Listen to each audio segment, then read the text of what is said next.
Yosh bolalar uchun eng yaxshi ozuqa nima? Ona suti albatta.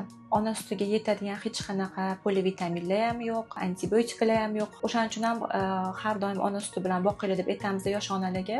Bo'lmasa o'sha 6 oydan keyin bolada shundoq ham to'ymaslik boshlanadi. 6 oydan keyin sekin-sekin qo'shimcha berishimiz ham mumkin. Hozirgi kunda qancha tez ona suti bilan emizilinsa, qo'shimchalarni kechroq boshlasak, shuncha immunitet yaxshi bo'ladi bolani. Nima tavsiya bera olasiz? Misol uchun yosh kelinlarga deysizmi?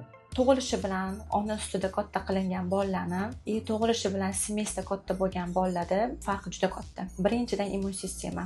6 oygacha ona o'ziga o'sha suti orqali bolaga 100% immunitet bilan ta'minlaydi. Semesda sun'iy bo'lganligi uchun bolaning immuniteti ham juda ham zo'r shakllanmaydi. O'shaning uchun bekorga aytilmagan 6 oygacha yaxshilab emizilingan bolada immun sistema yaxshi bo'lganligini hisobiga har xil viruslarga, bakteriyalarga kamroq chalinadi. 6 oydan keyin to'ymagandan keyin sekin-sekin qo'shimchalarga o'tsak bo'ladi. O'shanda oshqozon ichigida ham problemalar kamroq bo'ladi.